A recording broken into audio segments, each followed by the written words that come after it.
किंबहुना यापूर्वीसुद्धा प्रकाश आंबेडकर कोर्टात नुकतेच गेले होते, महाराष्ट्रामध्ये मतचोरी झाली वगैरे त्यांचा पक्ष. काय झालं? काही सिद्ध करता आलं नाही. कोर्टाने अक्षरशः किंवा वर्तमानपत्राच्या बातम्यांच्या आधारावरती तुम्ही याचिकाहून वेळ वाया घालवता असं म्हणून ती याचिका फेकून दिली होती. मला असं वाटतं की ज्यावेळी एखाद्या गोष्टीत तुम्हाला काही ठोस सूचना करता येत नाही, किंबहुना अशावेळी महाराष्ट्रातलं वातावरण बिघडवण्याचा प्रयत्न तरी करू नका.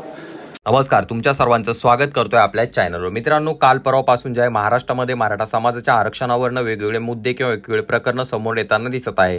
त्यावरनं विरोधी पक्षनेते किंवा सत्तेतील पक्षाचे नेते जे आहेत एकमेकांवरती टीका टिप्पणी करण्याचं काम करत आहे. तर अनेक जणांकडनं जो GR काढण्यात आलेला आहे, सरकारकडनं जो काही GR निघालाय किंवा काढण्यात आलाय, त्याबाबत देखील प्रश्न उपस्थित केले जात आहेत. कारण तो जो GR आहे तो कायद्याला धरून नाही किंवा संविधानाचा अपमान करणारा GR आहे किंवा संविधानाला धोका देणारा तो GR आहे असं काही जणांचं म्हणणं आहे. आणि त्यामध्ये जे आहे बाळासाहेब आंबेडकर जे की वंचित बहुजन आघाडीचे सर्व आहेत, त्यांनी देखील या प्रकरणामध्ये उडी घेतली आहे. काल त्यांनी पत्रकार परिषद घेत असताना त्या ठिकाणी त्या GR बाबत, OBC आरक्षणाबाबत मोठं वक्तव्य केलं. त्यांच्या त्या वक्तव्यानंतर जे आहे त्या ठिकाणी वातावरण मोठ्या प्रमाणात जे आहे राजकीय वातावरण तापलेलं आपल्याला पाहायला मिळालं.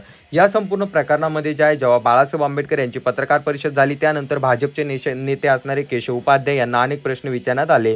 ते TV9 मराठी या न्यूज चॅनलला भेट दिली त्यांनी. तर त्या ठिकाणी त्यांना जे आहे बाळासाहेब आंबेडकर यांनी जे वक्तव्य केलं याबाबत प्रश्न विचारण्यात आला. तर त्यावरती बोलत असताना त्यांनी सरळ बाळासाहेब आंबेडकर यांच्यावरती महाराष्ट्र पेटविण्याचा किंवा तुम्ही बाळासाहेब आंबेडकर हे महाराष्ट्रात दंगल घडविण्याचं काम करत आहेत अशा प्रकारचं वक्तव्य करत त्यांनी जे बाळासाहेब आंबेडकर यांच्याबद्दल वक्तव्य केलं.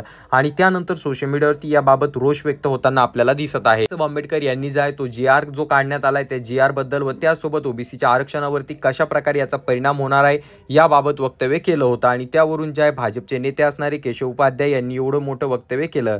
त्यामुळे वातावरण मोठ्या प्रमाणात तापलेलं आहे. तरी तुम्हाला याबाबत काय वाटतं खाली कॉमेंट करून सांगा. चॅनलवरती नवीन असाल तर चॅनलला नक्कीच सबस्क्राईब करा.